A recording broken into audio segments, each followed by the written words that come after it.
This is Sarah Stewart Holland. And this is Beth Silvers. Thank you for joining us for Pantsuit Politics.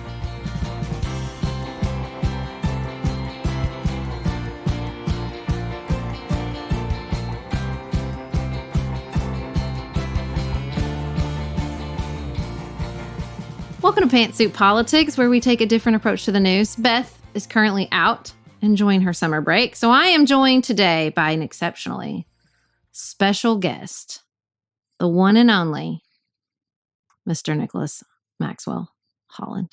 Hello, everybody. Esquire. Excuse me. Mr. Nicholas Maxwell Holland, Esquire. I'm so glad you're here, babe. I'm thrilled to be here. As always, I love it when I get to be on the podcast. It's always so fun. As good as you love talking to me.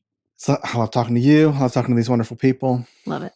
Today, you guys, we're going to talk about some headlines. We're, of course, going to talk about Live Golf and its merger with PGA, a couple other headlines. And in the main segment of the show, we are going to talk about, drum roll please, marriage. Indeed. We have been married for almost 20 years. 20 years on July 5th, y'all. 2023. 20 years. I've been with Nicholas Maxwell Holland, Esquire, since I was 19 years old. I wasn't Esquire then, though. True. And then outside of politics, we're going to talk about everyday Carrie. Did you hear my sigh? Why? Why are you sighing? You agreed to this topic. I did agree to the topic. It's going to be fun. We do have an exciting announcement Nicholas is going to share about the Pantsuit Politics Paducah weekend related to everyday 100%. Carrie. Get excited about that. Okay. Nicholas, this is where the co-host does the call to action. What do you want to ask our audience? I would love your audience to do literally anything that is positive for Pantsuit Politics. That can include the free stuff. You guys can rate and review on iTunes. That helps the podcast. You can recommend the podcast to your friends, to your family. That's fantastic. Podcasts still to this day, most of their growth is through word of mouth. True. We hear all the time about how people found out about it from so-and-so or so-and-so. My aunt. I told my aunt, whatever it was. That's great. You can also join Patreon at any level. Helps to feed my kid, keep my kids in shoes. All the things, that's helpful as well. Feed Nicholas's kids. Join Patreon. Your kids too. Feed Sarah's kids. That's actually true. So yes, anything you can do, super helpful and supportive of the podcast. We love it. I hate to be non-specific, but it really could. Anything. If you've ever been thinking, maybe I should do that, go ahead and do it. That's right. All right, next up, we're going to talk about, first up, Live PGA merger.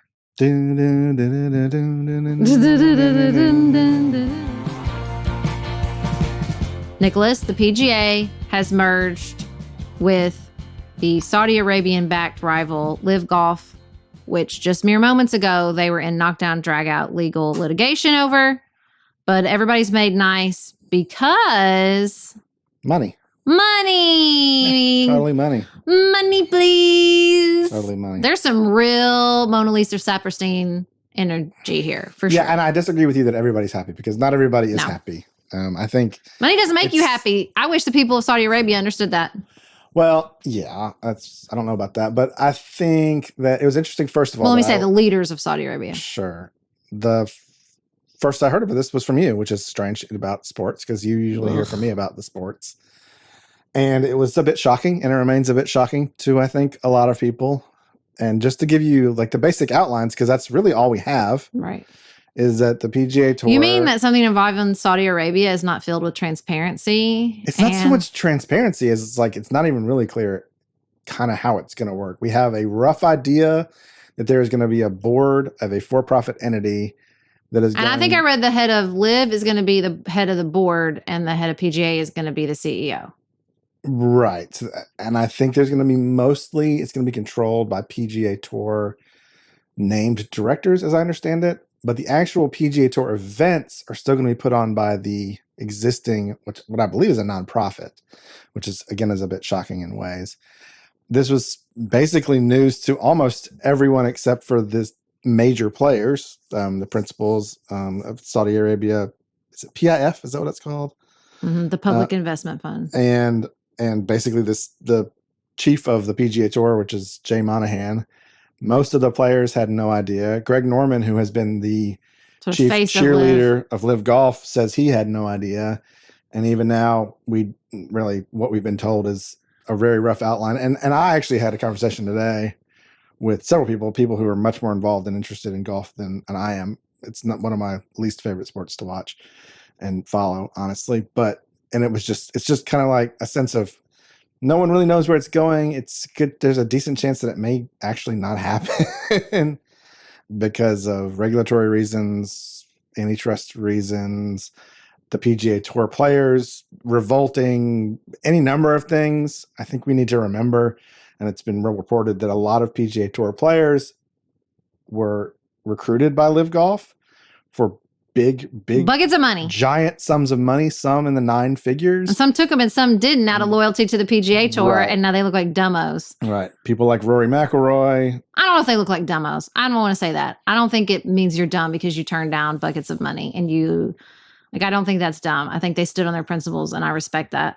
You know how during the end of Succession, I said, the problem with Succession is it makes it sound like when rich people behave badly and unethically and stupidly that they like reap consequences for that. And often that is not the case. They just throw money around, act poorly, and it never really catches up with them.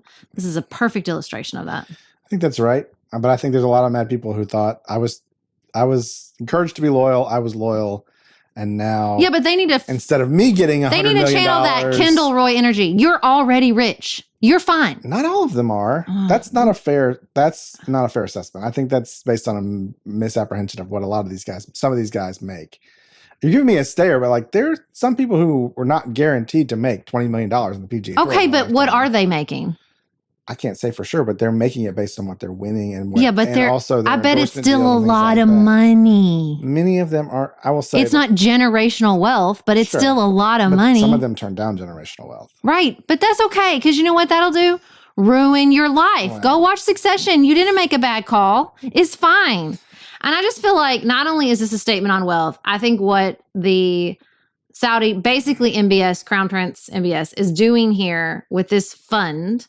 Because here's the thing, this idea of like, oh, it's a tenuous connection between Liv and Saudi Arabia. No, it's not. It's an absolute monarchy.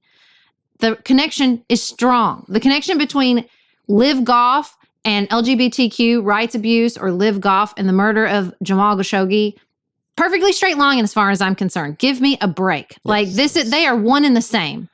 And it is gross. I mean, they are estimating that the investment fund, like their wealth, because they like really leaned in COVID and blew it up, that fund could be worth like $3 or $6 trillion in like a decade. I mean, it's like doubled. It was like 300 billion, now it's 600 billion. Like it's just it's like wealth you cannot fathom.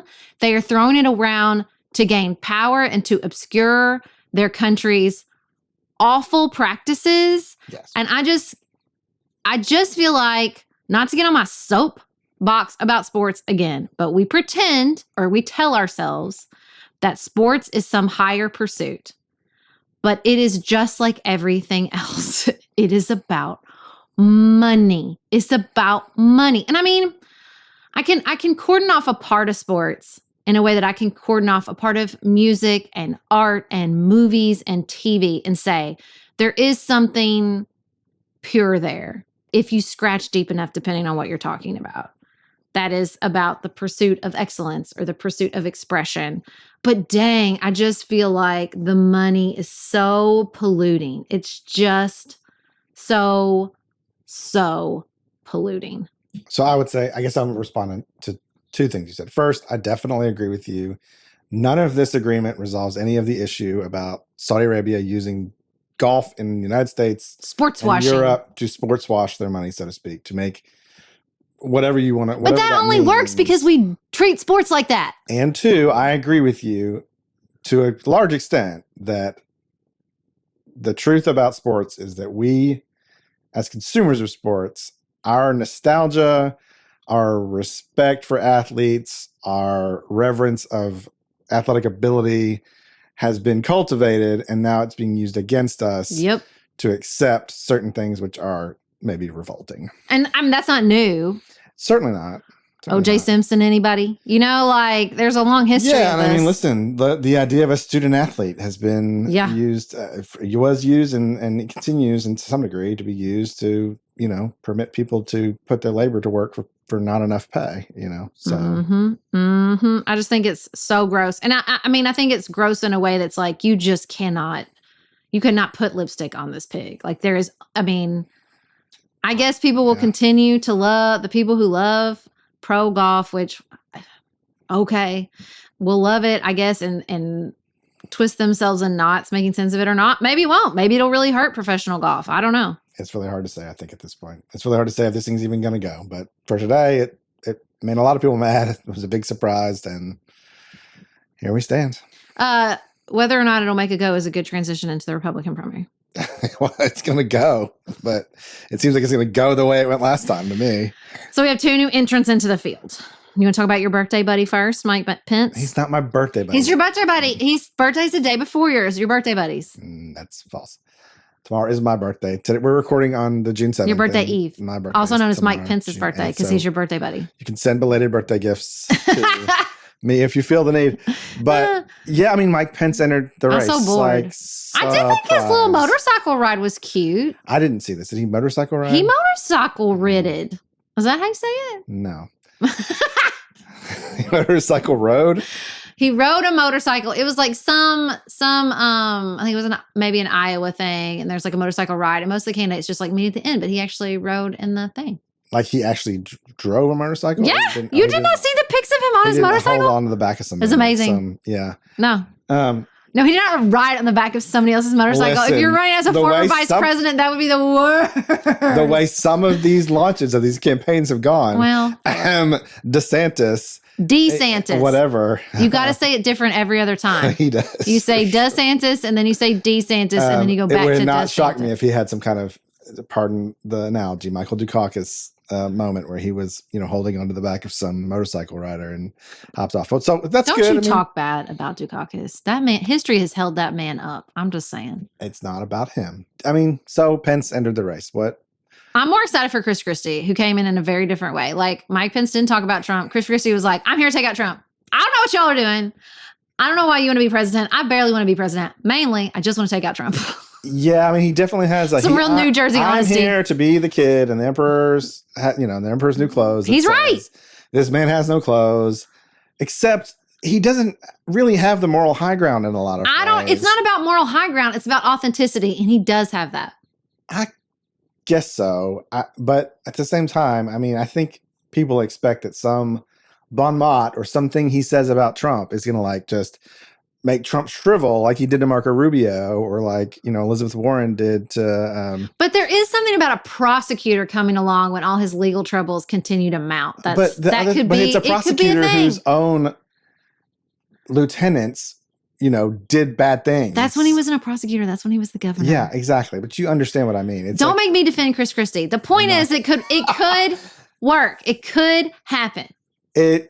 Conceivably. I think there's a very small chance. Let me say it this way.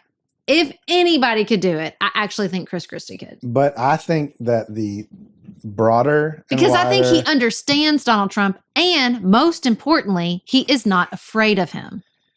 Yeah, but I think the broader and wider the field comes with the Republican Party, the more likely it is that Donald Trump becomes the nominee. And I don't know could it be? How could it be with these mounting prosecutions? Jack Smith's wrapping up his case. Donald Trump got on True Social and he was big mad, all caps mad, when he left the meeting at the Justice Department. We just raise our eyebrows about it, and the people who actually vote in Republican primaries do not care. In the main. I don't know. I still think it's too early. Maybe. It's promising. I think that it's good. I'd rather have Chris Christie in than out. Maybe there you go. I'll take it. Don't say I think. I was happier before. Okay. And lastly, you want to talk about your, I don't know why, favorite news source, CNN. It's not your favorite news source, right? I think I can't remember where we landed on this when we last talked about it on the More to Say, but it definitely is a source of news if I am sort of blindly typing in things into the URL bar in my browser. The first for news is New York Times. The second is probably our local paper for whatever reason. And then the third is CNN.com. You go to our local paper? Well, if I'm like, in the morning, if I'm trying to find out what's going on in the world, that's the second place I go. Yeah. I mean, wow. You don't read the local paper at all, do you? No. Yeah. Former city commissioner never reads a local paper. And then CNN.com it's just sort of an autonomic response, I think. To You know why I don't read the local paper? We can get into this in the marriage segment. It's because I know you're checking that stuff. I don't need to. You're doing it. Mm-hmm. Yeah, I'll give you the highlights. Right, exactly. If something major happens, you'll tell me. Highlights of the highlights, because I only read the headlines most of the time. Okay, so you love CNN. Well, there's a lot. I love CNN, but it's something that I definitely follow. It's a habit. And of course, what we found out today was that Chris Licht, who has replaced Jeff Zucker 13 months as head of CNN. It's a really long tenure there. Shut down CNN Plus, which was their streaming service that everybody kind of was pinning their hopes on, and shut that down. Zucker left because he didn't disclose a relationship with another employee, an underling, I guess is what you would say. That sounds gross. It does. Even though everybody knew about it. And they may actually bring him back, I think. I think he might come back. But Chris Licht was out following a very scathing which he gave full access to. Right. Scathing Atlantic article about him where he came off incredibly gross and also came off as not really understanding how to cover Donald Trump. He just came off as more concerned with his own PR than the success of CNN. I think that's part of it. And I also think the Donald Trump thing, and especially the way that it was. And that actually I think is great, because I think what will keep the press in line as far as covering Donald Trump is not, as much as I wish it was, concern for our democracy, but fear for their jobs. And so if somebody got fired for allowing that to happen, I'd say that's probably the last one. Yeah, I certainly hope nobody gives Donald Trump a town hall where it is 95% as Trumpy as it comes, and they ask him softball questions and don't do any follow-ups and basically allow them to tear down the station on which... But it's like, I get that, and I don't think they should have done it. You cannot follow up. He is slippery. Like, not unless you practice to the level of Hillary Clinton. I mean, she did a hell of a job in the debate, pinning him down and not letting him squirm away, but it still didn't matter. She won all 3 debates. Even though more people voted for her. Just want to take us all the way back and get the PTSD in full effect. Why are you looking at me like that? No. Are you done? I feel like there's a lot of crosstalk. I feel like I'm being crosstalked over a lot. So I just wanted to smash that like button if you agree. I gotta make a point and it's on my feet. I get feedback immediately. So anything else about CNN? No, it's interesting, I guess. I think that we'll see, who ends up in that position. I think Trump is hopefully in for a harder time than he got last time. I think for sure. I really pray that the mainstream, so to speak, media covers him in a more honest way that is not so much focused on just the outrage machine and the things that he does. Okay, I think we tackled the major headlines. Sure. Next up, 20 years of marriage. Yes. We'll talk about Sarah it 25 minutes. And Nicholas Holland.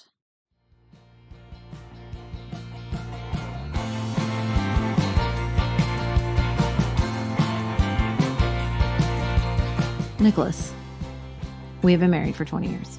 Almost, yes. Close enough. July 5th is less than a month away. It is. And we've been together for 23 years. Yeah, almost, yeah. I thought the best way for us to talk about this was sort of break it down, because one of the most interesting things we read about marriage today was that people don't feel like they know what's coming. They don't feel prepared when they get into marriage. Right. My understanding of what it was, yeah, like what you said, it's that they don't appreciate what it means to be married in terms of the things that you share. Yeah. In a lot of ways. And the things that you're totally or jointly, mutually responsible for. And I think that probably starts with money, living space. Well, let's back up, because what starts with, I think, is sort of your marriage background, which I think is just as important. Mm-hmm. So, like, first things first, your parents are? My parents are still married. They were married in 1969 on the same day. Sarah and I were married July 5th. So this year they will be married 54 years. They married pretty young. Yeah. My mother was 20. My dad was 23 and my mother was 21 or 22, I think. So similar in age to us, actually, now that I think about it. My parents are divorced. They got divorced when I was 3 years old. And then my mom married my stepdad. And I grew up basically inside that marriage. But still, I think one of the sort of marriage tenets that you articulated and have articulated over the course of our marriage, and that I think your parents set you up very well for, as you say, I learned from my parents that you marry who you marry. You don't expect them to change. Yeah, and I think in the main, you marry who you marry. You shouldn't expect them to become a different person, especially by 20 years on. They have the background they have the parents they have the experiences they have. There's a certain part of them that is never going to be, you're never going to fix, so to speak. If you think there's someone to fix about your partner, then maybe you shouldn't be trying to marry them. Because that's something that, fixing somebody means that you think something's in my opinion, means you think something's fundamentally wrong with them. Now, people can change in the margins. People can get more tidy. He brought it up before I could. More helpful. They can be more responsible with certain things. They can see things in a different way. But a lot of a person's personality, I think, is set by the time they're in their 20s. And I think you had a much healthier perspective about this from even the very beginning of our marriage. I think you were very good about not seeing everything as the end all be all of importance, that understanding that there was going to be conflict, but you could get through it. You just, the stakes were always lower inside our fights in the, let's say the first couple of years of our marriage. It took me a long time to figure out we could fight and it wasn't the end of the world. I mean, I wrote a blog post 10 years into our marriage where I said it took me 7 years to figure out that when we fought, it didn't mean that we needed to get divorced. I mean, I remember fighting and you would not care that I was upset about something. I would be like, he doesn't love me, we should get divorced. Yeah, I didn't have any concept of that. I mean, I definitely want to say, my parents married 54 years. That doesn't mean they never fought. No, right. I don't recall seeing a ton of knockdown dragouts. I mean, no knockdowns. There was no physical violence in my parents' marriage. There never has been, to my knowledge. But definitely there were, occasional screaming matches. And there's a few things, there's a few core memories of, things being broken. But nothing major, a coffee mug where someone got kind of pissed off and just put it down a little hard kind of thing. You know what I mean? But I think maybe from seeing that, although I don't know, maybe that's not really necessarily colored that idea, but it just seemed like, to me, marriage was not something to be taken lightly. We did it. It took a lot to do. It takes a lot to undo. Mm-hmm. And so just fighting over, whatever it was we were fighting at the time didn't seem like it was There was lots of fighting in the first several years. Yeah, I think that we struggle with what a lot of young couples struggle with in the last few years. First of all, we were poor, basically broke, right? So when we got married the year after my second year of law, the summer after my second year of law school. So for the first year, you worked at Planned Parenthood for basically no money, not minimum wage. You had health insurance. That's true, but not a ton of money, and I was basically making nothing. I was, the rule was no DOG until I got a JOB. I remember that from our first year of marriage. That was true. We didn't have that rule. But yeah, we definitely thought about money. I think we have different conceptions of money. Mine. I'm a spender, you're a saver. Yeah, I think it's generally. A rule. I think I have a scarcity mindset. I think I have sure. a saving mindset. I think you have a life is to be lived. Life's to be lived. And also I think you grew up with more of a sense of safety net for some reason. Yeah. My parents had 5 kids and not a lot of family around. We were not denied anything that we wanted to, but I always had a sense of it's expensive to live. Save your money when you can, Well, I was thinking I think we definitely thought about money once we made a budget and decided how much each person could, because we've had joint checking accounts for all 20 years of our marriage. Indeed. When we finally decided, this is how much each person gets to spend each month without the other person judging their spending. Mm-hmm. That was like a fun money thing. We call it fun money. Definitely. We still have it. We do. What was the fun money what was the budget for fun money at first? Do you remember? I want to say it was $50 a month or something like that. Really? It was really next to nothing. Bless. I think the other thing we fought the most about pre-inflation though, guys. Pre-inflation. It was the 2000s. We were rolling deep with that $50. The other thing I think we fought the most about was sex. Yeah. And I was thinking about this today, and I think I tell a story that I grew up Southern Baptist where virginity was peak of importance. And I think I told myself that my mom was so good about sex, and she really was open, honest, transparent, lots of good, open, honest conversations about sex, that didn't really affect me. But really when I was thinking about it today in that our first couple years of marriage, that's not really true. I think it did kind of weigh on me. I remember one time where I was I don't want to I don't want to fight, think, talk anymore about how often we should have sex. So I don't want to have sex at all. I don't want to think about sex. And in my mind, it was like 3 to 6 months, when in reality it was probably like 10 to 20 days. Where I was like, I'm out. I'm not doing it anymore. I don't remember You don't remember this? I remember us. I'm not even sure what the issue was now that I think about it. It's been so long ago, but I remember us having very different conceptions of how it was supposed to be initiated, who was responsible for it. I think that's kind of I think that can still come up from time to time. I think you're right. I think it does, but I think we had different sex drives, or maybe just different sex drives at different times. Mm-hmm. And so we just I think both of us kind of felt that way. It felt like a burden and how to figure out when to do it. And I think it's gotten better over the years. And I agree that it still can come up from time to time. I think it was particularly pronounced then because we were the only partners either of us had ever had. And we were young. And I guess both of us thought that we were kind of failing at it in a way. And it felt That's just probably enormous of pressure inside a marriage in your first 2 years, generally. You just want to get it right. Everybody spent all this money on the wedding. We should be having sex just the right amount of time. We should just have just enough money. The house should look great. Our social life should be great. We should be dating. The dates should be great. Right. Yeah. As if anybody else is keeping track of how frequently we're having sex. Someone needs to know. It felt a little like pressure packed.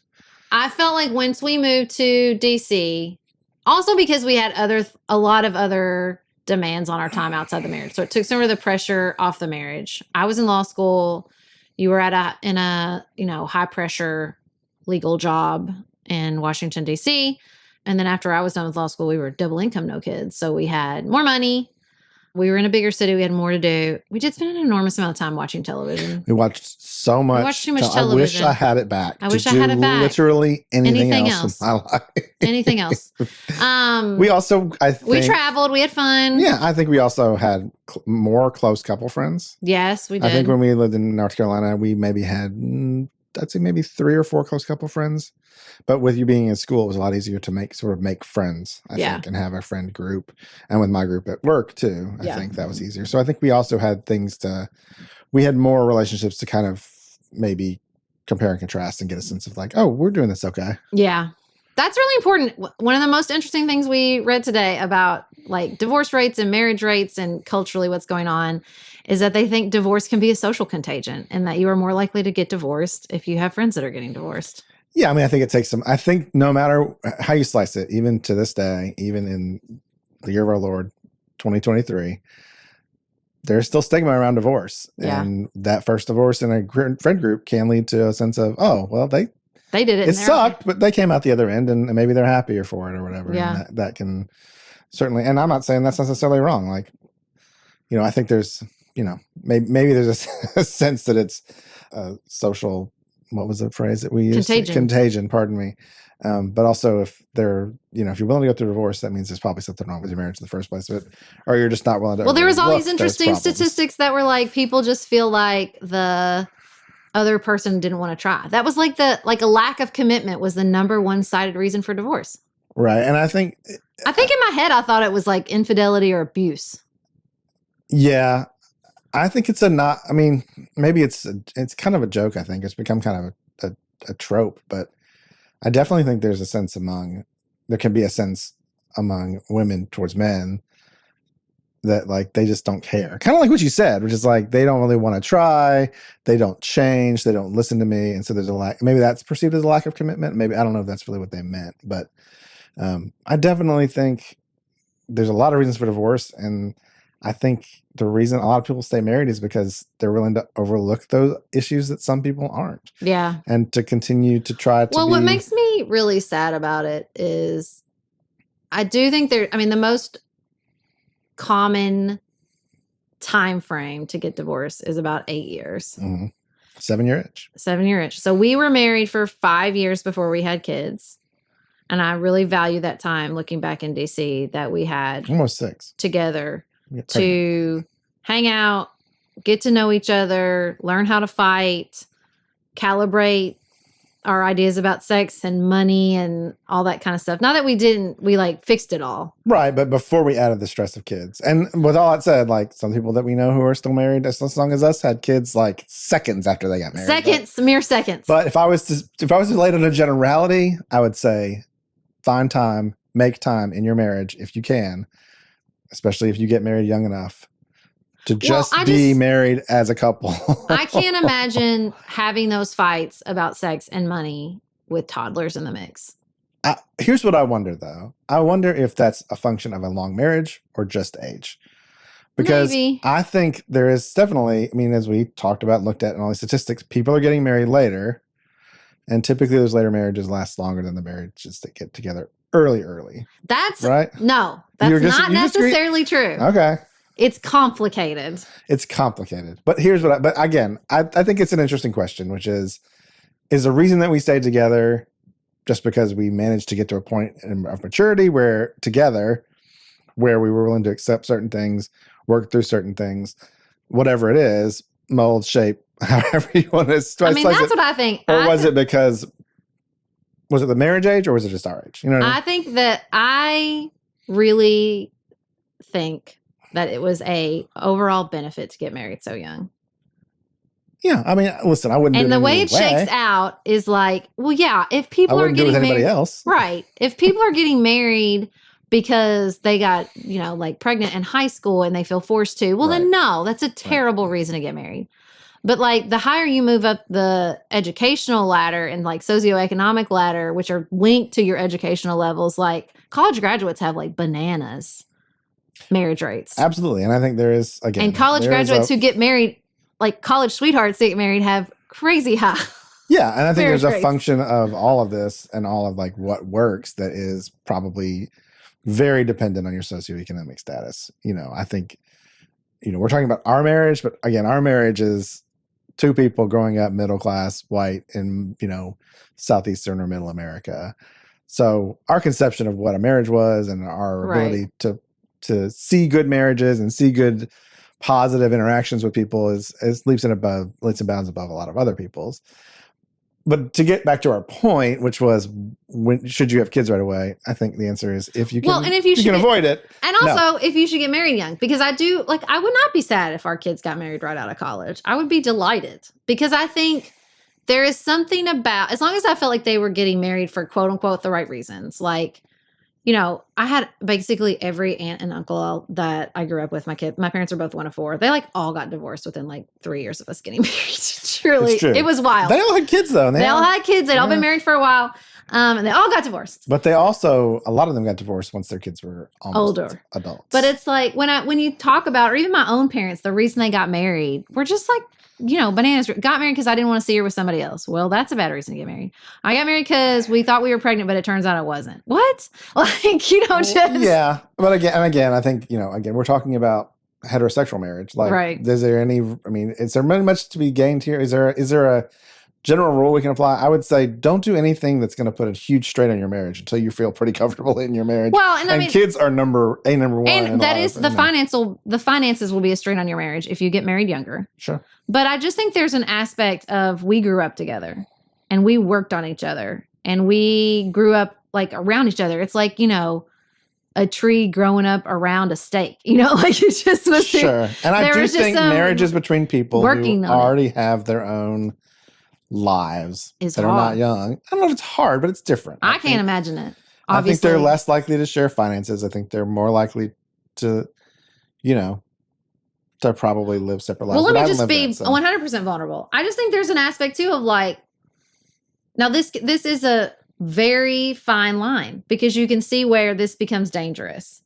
But there was a level of commitment to me, not that I ever thought like I want to get divorced or I want to leave, but just there was a sense of like, I wouldn't even know what adulthood would look like without you. Like there's just a sense of like you stay in it because of habit. That sounds terrible.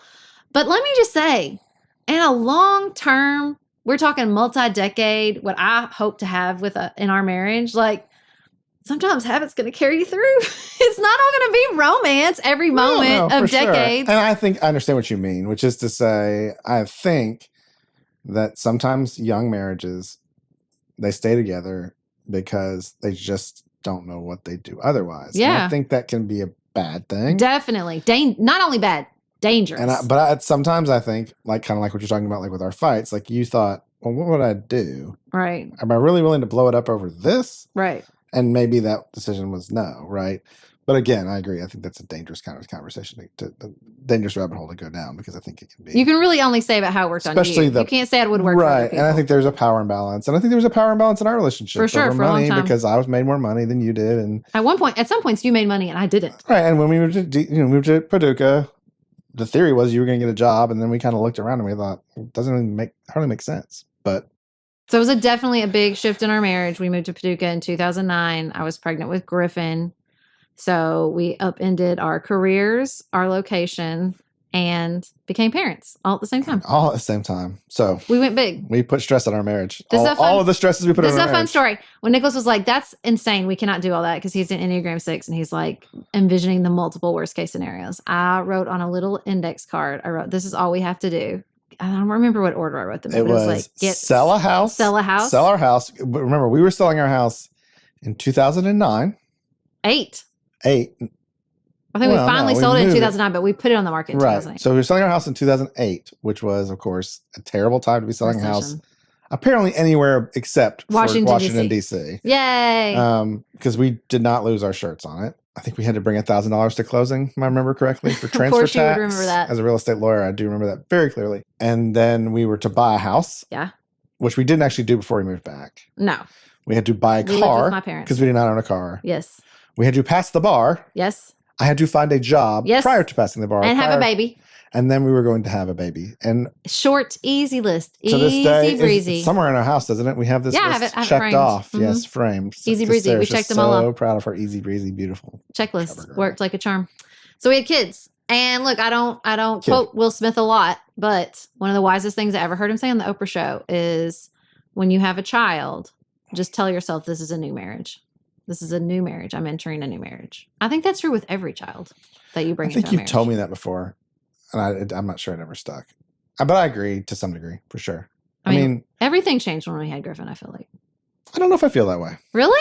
Tell me more. I think that our responsibilities became greater. I think there was a shift in what we were responsible for, but I don't know. I didn't really feel like it was a different marriage, in the sense that, like, I didn't feel differently about you. I didn't think that our roles really particularly changed that much. Maybe that's just my perspective. I feel like I was a totally and completely different person. I mean, I went from a, like, married working lady in the big city to a stay-at-home mom in Paducah, Kentucky. Everything about my life was different. So maybe what I mean is everything about me changed. Yeah, I think that's probably more closer to the truth. Because I think for me, it was still, I'm the primary breadwinner. Mm-hmm. I go to work every day. Now I have more responsibility.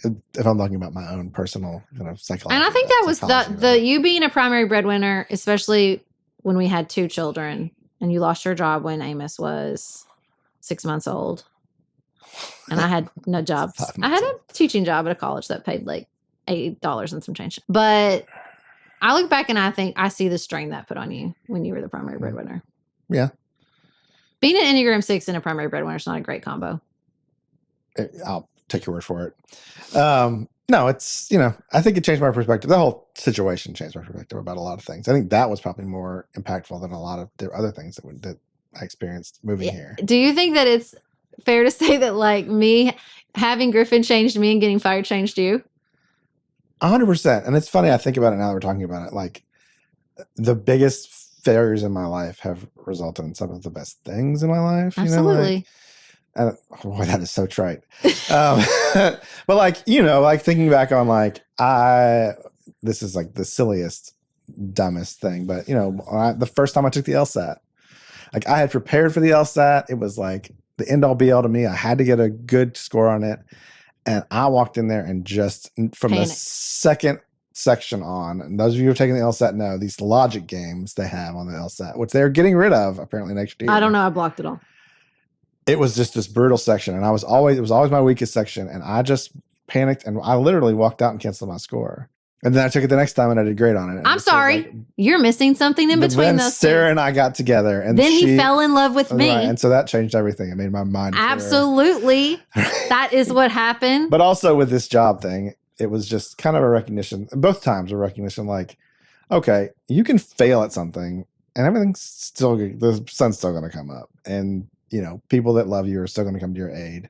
And people, you know, hopefully if you have that support system, at least in my life, right? So yeah, that, you know, failure is not the end of the So those were some story. transformative years, 2009 to 2012. Yes, indeed. Big years. Total big years. change in a marriage. And then in 2013, that was halfway through. That's the 10-year mark of our marriage. Mm-hmm. It feels like the first 10 years were so much longer and bigger than the second 10 years. I think that's just, that's just how that's time just you get works. older and everything that's just goes. The time. I will say, so I told you, like, every time we fought, I thought he doesn't love me because when I would cry, you would not say, oh my God, you're crying, you're sad. What do I need to do to fix it? Still, that's not your reaction. It just really makes me wonder sometimes. Why do my tears not melt your heart? You know, honestly, I can't remember the last time you cried in a fight. It's been a long time. But when I used to, why would I? It doesn't matter. You're like, get over it. We're arguing logic right now. We're having a debate. I don't care if you cry. That was always Here's what I would say. This was my biggest beef inside her. You would want to like debate, and I would be like, my feelings are hurt. Definitely. But, and then what I thought that meant was, oh, your feelings are hurt, and that trumps everything we're talking about. And it's sort of logic and reason and math. Of course it does. Whatever my feelings are hurt. Do you see the tears? Turn on the waterworks. Do you see the tears? My feelings are hurt. But I also think like maybe that's just a sign of what you're talking about, which is like when we fight, you understand like it's not, the stakes are lower, right? And or you'll say like you're being ridiculous and you'll just walk away from it. Yeah. I got out of the car and walked like, the rest of the way to the hike like 2 weeks ago. You're being crazy, like, or whatever it is, and this fight is not worth it.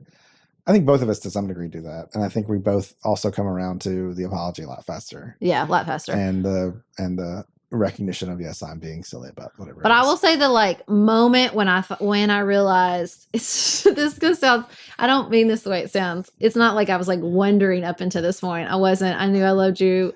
I knew when I was in college and we sat in the educational library and talked philosophy. I can't imagine how ridiculous those conversations would sound to me now. But at the time, they were mind expanding. We were wise. We were so smart. And I thought, I know for one thing that I will always be interested in what this man thinks about things. And that's when I fell in love with you and thought, because I was scared to get married. I didn't expect to leave college engaged. I know lots of girls do, but I did not. What? I did not want to. Explain that to me, because you had a long-term boyfriend coming into college. I did, but I didn't think. Definitely told people you were going to marry. That's true, but that felt different to me. Like I wasn't there to hook a husband. I thought I was going to marry Devin. And then when I wasn't with Devin anymore, I thought, I'm going to get a degree and I'm going to go do it. I'm going to go see the world, be Sex and the City. I don't know. Screwed that whole plan up, didn't I? You did. But I do remember feeling in college like, oh my God, I've met this guy. This is it. I'm not ready for this. I'm so young. Is this what I want to do? But I just couldn't imagine life without you. Them. You trapped me. Okay. So anyway. I hope this has been interesting to you people, because I can't, maybe. So anyway, so it's not that I didn't love you and no one to be married to you. Obviously, I hope that's true, because we definitely had 2 kids by the point that I'm going to describe what happened next. But between Amos and Felix, we lost a pregnancy pretty far along. I was 20 weeks pregnant. It was very sad. And I remember you saying, this is not happening to you. It is just happening. The beginning of Sarah's understanding of the chaos lottery. It's true. That is the origin of the chaos lottery. Because I think I'd always thought he's so negative and he's so like, there's a lot of big differences in our personality. You are very pessimistic. You've gotten better. You generally are allergic to enthusiasm. You've gotten much better about that. And sort of like self-growth and like personal habits and productivity, all the stuff that I love. That's just like the woo-woo stuff. I live for it. And that's not your jam. It's not. And it's funny because you say that I said that to you, but even to this day, sometimes when the rain's too much or it's too sunny, you think it's happening to you. Actually, I think it's actually happening. You just do it about the weather. It's so dumb. You don't even do, well, you did a little bit about diabetes. Sometimes you act like diabetes is happening to you. No, I don't think that's right. I think I don't, maybe you perceive it that way. I think with diabetes, it's just a hard thing to deal with. So we've dealt with a lot of hard things in these last 10 years. And it's just very much like, a recognition of it's a feeling of just a difficulty. Not that it's happening to me. Didn't happen to me at all. It happened to our son. We have to help him through that, and it's just a new thing to deal with. It's difficult, and sometimes it manifests as anger at the thing, at the universe. But when you said that to me, in the way I felt when we first fell in love, the sense of like, oh, this person is so much bigger. There will always be something to sort of explore and learn from and let work on me. That's like the other moment I can really point to and say, oh man, this is going to make me a better person over the long run. This person has a lot to offer me. I felt that. I'm glad to hear that. It's for some reason expressed it that way. I feel that way about you, babe. I really do. Oh, I'm glad you do. I feel that way about you too. And so, I mean, that's why I think back, I look over these last 10 years in particular and think like losing the baby, definitely like Felix's initial stroke diagnosis, then Felix's diabetes, just like some real traveling a lot, dealing with, I don't know, the Trump presidency. Yeah, that was not fun. But also PTSD. Dealing with different, your job has changed a lot. Being a city commissioner was hard on our marriage. That's true, I think. But like, and now, your job has changed a ton. What you do for a living is so different from what you even started out doing, even as, kind of smaller potatoes, social media stuff, or when you were teaching at the college or whatever. You're gone more. I'm much more now than ever. I'll do the single parent thing. Mm-hmm. So yeah, it's changed for sure. But I think I think Beth always says we have our own language, and I think that's true. But I think we just kind of, I don't know, but that I would say it exactly that way. But I think we have a shorthand with each other. We know we can cut to the chase about certain things. Well, that's my favorite thing about being married a long time is they say like if you put married people in a experiments and you test them, they can remember more because they have. And honestly, Beth and I do this too. Like you just understand what the other person is good at, so you don't even bother. You save space in your brain for the stuff you're good at. Right. Yeah. And that can be aggravating for the other spouse, right? How many times you get mad at me? How many times I ask you about, well, what day are we doing? When is our vacation? What day? But then you'll be like, what's the password for? Or remind me what this is or whatever it is. No. And so we definitely store information that we. For sure. And so it just, I think as we've entered this not last phase, I hope we have many more phases of our marriage, but what feels like a more stable phase, and that a phase that has lasted longer. I mean, we got in some of the worst fights recently that we've ever gotten to about diabetes management in the very beginning when we were very tired and stressed and upset. Mm-hmm. And I still feel like we wrote it out and we handled it really well. Yeah, I think this is not anything magical. It's some of it's about learning to communicate and communicating more. Some of it's about being vulnerable and expressing how you're feeling and trying to understand why you're feeling that way.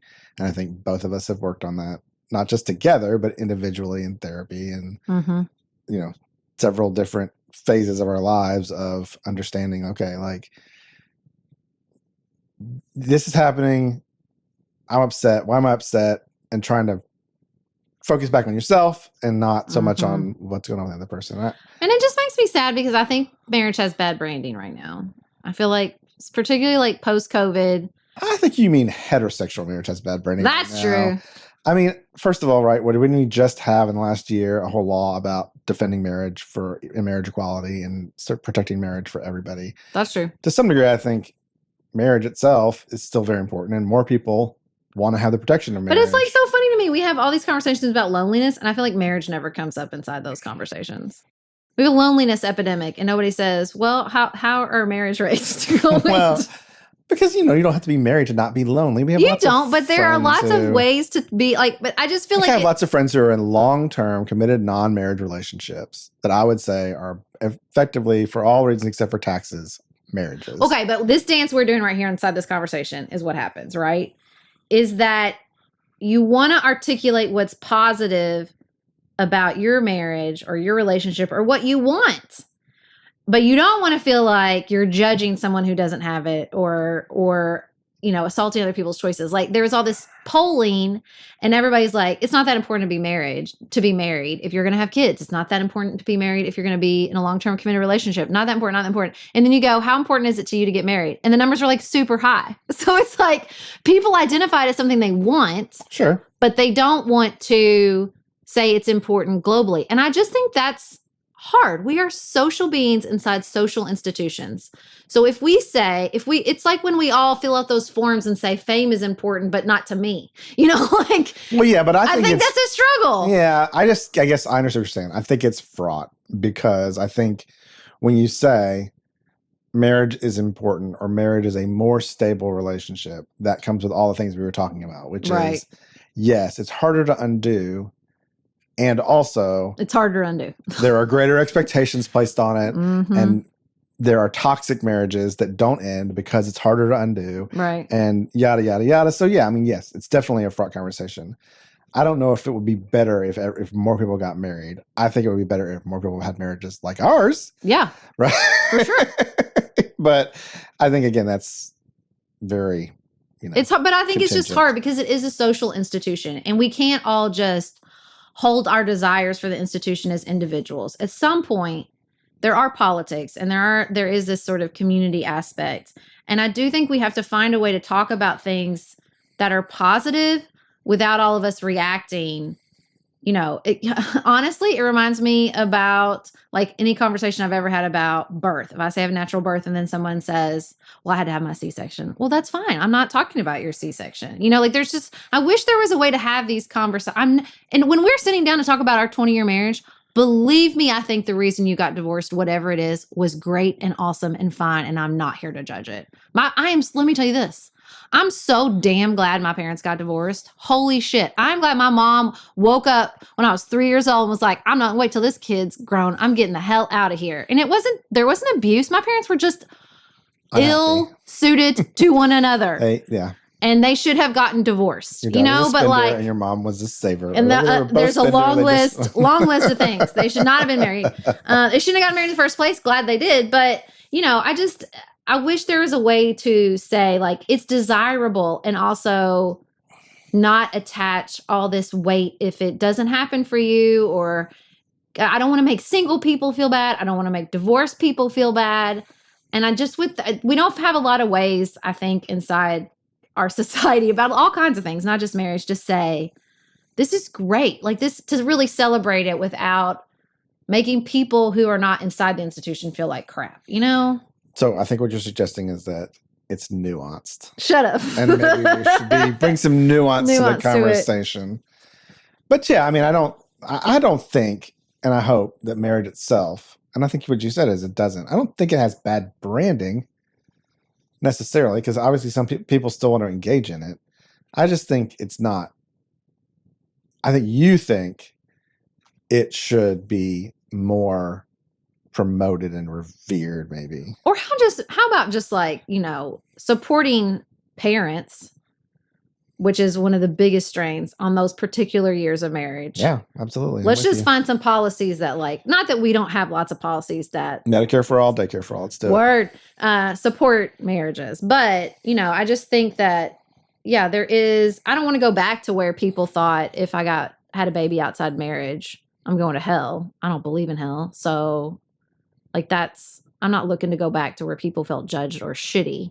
I know I keep bringing up this podcast, but I was listening to Jane Fonda on Julia Louis-Dreyfus's podcast, and she had this great moment where she said, Julia Louis-Dreyfus was like, do you have sex? And she's like, no, I don't want to be naked in front of a man anymore. And then she said, but if I'd been married for 50 years and I'd been with this person, which I really wish I could have had that, I would feel differently. And I just love that she said like that. She didn't have that. She does not have it. And she's just saying it sounds really lovely. And I'm sorry I missed out on it. But she just said it without judgment, without grief, without regret, which is like, that's just the beauty of being 84 and not giving a shit anymore.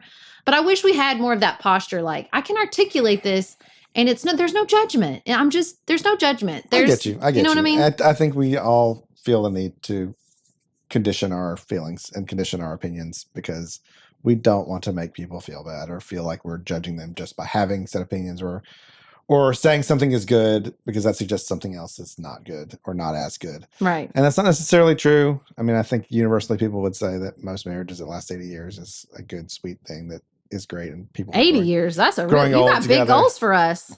It could happen. It could happen, baby. How long were your great-grandparents married? 70? Yeah. I mean, listen, medicine gets better all the time. That's right. Let's do it. And I want to just articulate like that there are hard aspects and that those are to be expected and that those are normal and that sometimes just the commitment and the habit carries you through. And I'm still so happy to be in this marriage with you. And I just feel like I thought we had it licked. And I just feel like it's like, especially a lot of readings about women leaving unhappy marriages, heterosexual marriages, that just made it sound like particularly all heterosexual marriages are like imbalanced and the women are exploited inside the relationship. And that's just the reality. And I thought, that's not how I feel. And it just made me sad I guess my Instagram algorithm got like hooked on or what. And I was just you get on that TikTok and it'll tell you how bad husbands are and this husband and that husband. And there are some truly, truly crappy husbands, but you are not one of them. And I would like to thank you right now publicly for that. Well, you're a wonderful wife. I wouldn't trade you for anything. Even though I don't cook? Particularly because you don't cook. No, it's so true. That's the way to have an egalitarian marriage is have a man who cooks. And also grocery shops. Because that is solidly half of the household labor. It's a big part of the household labor. Truly. It's not quite laundry, but we all do our own laundry. So. That's right. Any final thoughts on marriage? Or marriage to me? Or how amazing I am. You should know so everybody could see his face. Yeah, this was a video medium. I've loved all 20 years of it. I wouldn't trade it for anything. Let's do it again. Do another 20. Yeah, let's do it. At least. I got big plans. For us. We're going to be married a very long time. We're doing Fit Dad Summer because I want you to be around. This is why married men live so much longer because their wives are like, go to the doctor.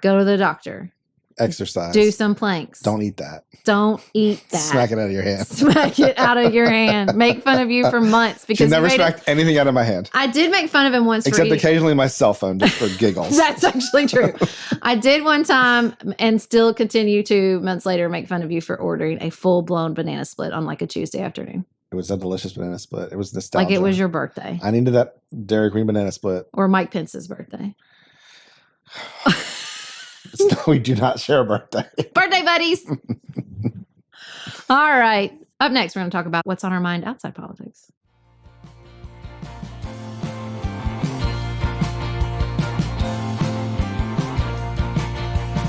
Nicholas. Yes. What is on your mind outside politics is always the same. And it is this. This is always on your mind. Everyday carries? Everyday carries are always on your mind. Yeah. So everybody who doesn't know what that phrase means, it basically is just a catch-all for man shit in a lot of ways. It's little baby man purses. Pardon the front. It covers things like backpacks, pouches. Primarily it started, I think, with kind of a pocket jewelry. We talk about pocket knives, pens, flashlights, watches, especially expensive watches probably was like the very first everyday carry. Some real patriarchal energy here. It's not like I call it my everyday carry lipstick. 100%. I mean, I think if you read some of the, coverage of it, it's like, how is this different from just a woman carrying like the stuff that she needs? Like Band-Aids. And I don't necessarily think it is. I don't think it is. I think it's just rebranded and now it's masculine, right? Now it's like tough, I guess. But I'm willing to let y'all have some things. It's also different. I mean, I think so. As long as it's not concealed carry, I'm happy to go along. Well, that's part of it for sure. There's definitely. Is that where the language came from? No, but there's a darker side to everyday carry, I think, and at least the community. There's definitely a very closer than I like a lot of times, to a Second Amendment kind of branch of it, and also a connection to law enforcement, first responders, law enforcement in particular, which can be a little uncomfortable, and which there's parts of the community, so to speak, kind of press back on each other about. So there's definitely Second Amendment part in particular is definitely closely related. Well, let's not bury the lead. Sorry. Share your important announcement about the Paducah Pantsuit Politics weekend. that you decided. So before we Beth's started doing recording? her yoga class, which everyone should take part in. And in fact, I think I'm going to do yoga for the first time when Beth teaches it. Not the first time, but the first time in a long time when Beth teaches it. But anybody who wants a 5 to 10 minute conversation about everyday carry, whether that be a knife, a ballpoint pen, or a replaceable pen, fountain pens, I'm not big on, but I can give you an idea. You pretend. Flashlights, wallets, watches.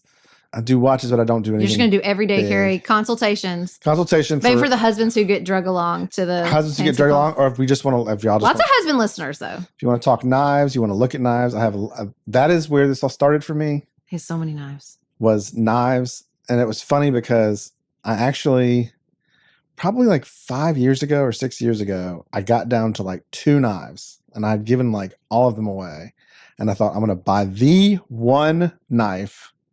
And I bought a Spyderco Delica 4 in orange. And I thought, this is it. I have figured it out. And like within a year, I had 10 other knives. You have a problem. And they were all more expensive than the knives that I had previously. Do come in handy occasionally. I was most skeptical of the flashlight because every phone has a flashlight. But I will say the flashlight is probably what I asked to use the most. And this is interesting you say that because I think the knife... Because they're like little baby flashlights like the size of your pinky. The knives that I use, or my use of knives, I guess is what I should say it, is lesser than my use of the flashlight or the pen. Yeah. Which I came to realize about a year into the journey. I don't like the pens. The pens are all too heavy. But for a person who does what I do, right?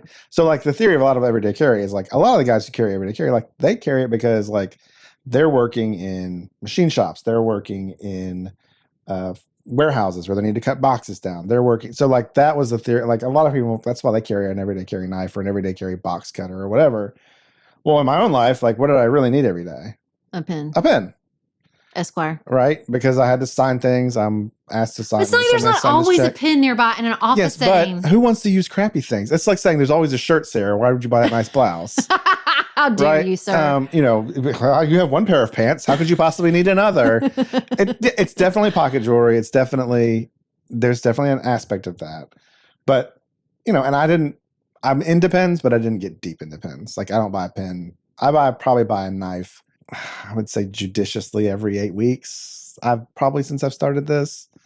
So every couple months, I've slowed down at periods. I've sped up at periods. It just depends. With pens, I think I bought over the course of 3 or 4 years, probably 5. You also have prepping tendencies. Right. And that's you definitely told me the other day that at any given moment, there are 6 ways to start a fire in our car. It's true. I don't think 6. I think it was 4. But why? Well, I mean, I think for one thing, because a lot of things can start a fire. And that was more of a joke than anything. We were conversing about pouches and whatnot. And then I just told you like, well, yeah, in our car, there's 5 ways to start a fire within, whatever. Because you're an Eagle Scout. It comes That's naturally. 100% part of it was that this be prepared. There's a prepper aspect to it. But, I am getting to a point where I feel like I'm refining and getting to where I don't feel like I need to buy to quote unquote research and know what I want. Because I think, again, part of this is just pure consumerism. And you get told you need this or this is better or this is better. This is the next thing. That's the next thing. This steel is better. This cut is better. The way this looks is better. This flashlight has more functions, whatever. I do feel like I'm seeing the forest for the trees as that goes. I'm not just consuming as much. I just want to say, I'm pulling some threads together. Okay.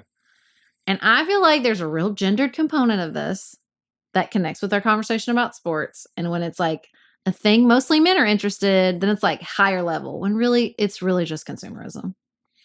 I'm not denying that a lot of it is consumerism. I mean, these knife companies have to sell you something new. And so they have to bring out what's the next thing, what's the next lock mechanism. I think there's so much of prepping that's steel. just consumerism. But the more you get into the community, the more you start seeing that.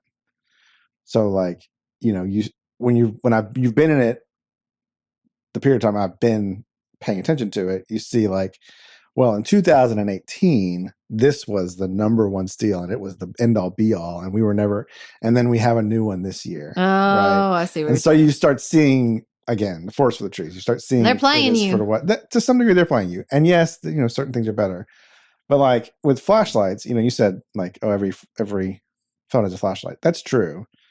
But really, when you use your phone as a flashlight, it's a really crappy flashlight. It is a crappy flashlight. It will do in a pinch, but it's not very bright. Mm-hmm. It's not very useful to get into small spaces. You guys, when we are out in the world and he saves someone else with his flashlight, it's like not even pleasant to be around him for like a week. It's ridiculous. It's not that I'm You are so proud of yourself. I think that part of everyday carry for a lot of people, including myself, is a sense that you can help other people too.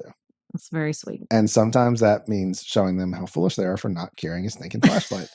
But also the reason to carry a flashlight is that your eyes get old and you can't actually see things. You know what I mean? Like, you have flashlights that like send out emergency flashes, but like those things are useful. Like imagine if your car broke down on the side of the road and you needed some kind of a flare. You could Do use you know that how many times my car has broken down on the side of the road in 41 years?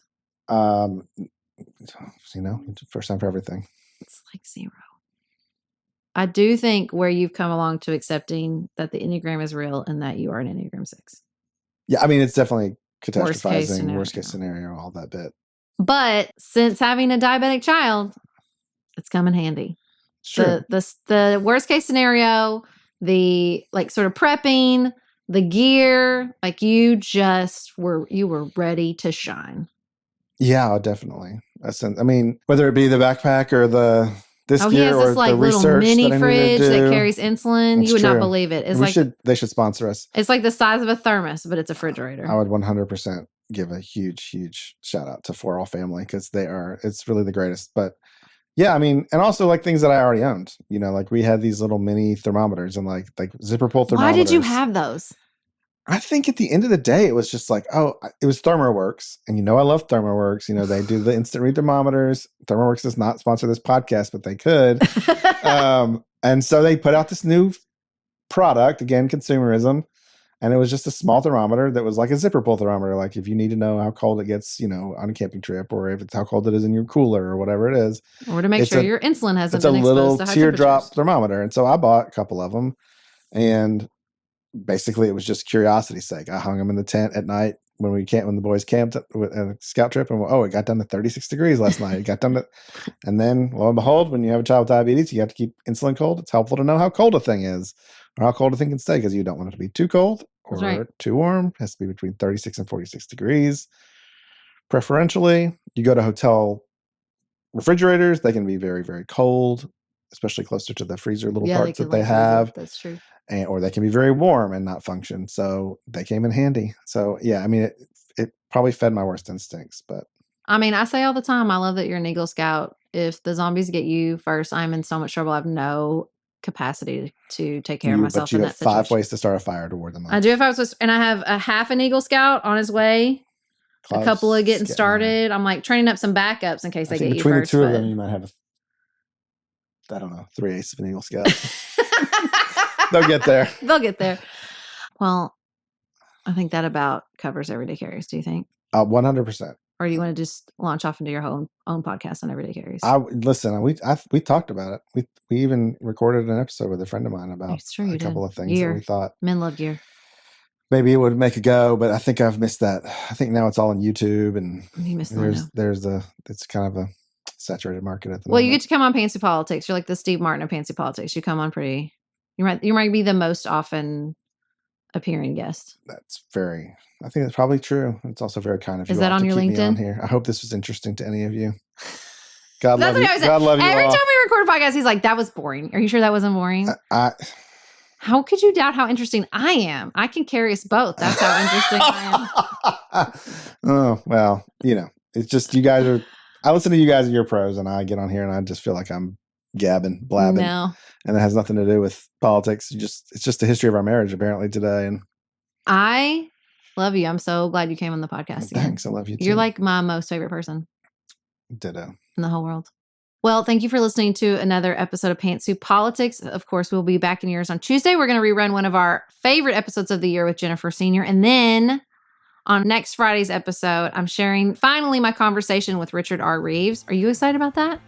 Yeah. It's all about men. Yeah. You're a man. It's about boys and men. Boys and men. And you have been a boy and are a man. I wish it was about boys to men. That would have been amazing. All right. So I hope you guys will join us. Thank you so much. We hope you have the best weekend available to you. And until Tuesday, keep it nuanced, y'all.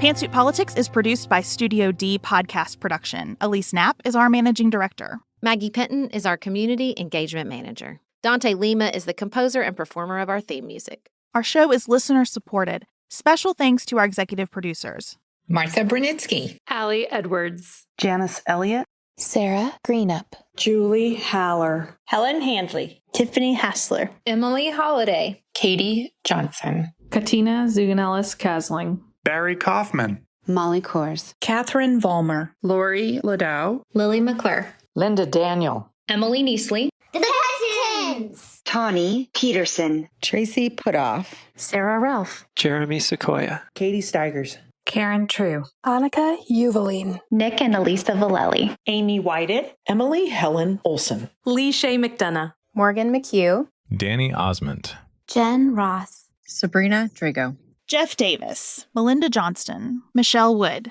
Joshua Allen, Nicole Berkless, Paula Bremer, and Tim Miller. All right. Special episode of Pantsuit Politics featuring Nicholas Holland. No count off needed. The one and only.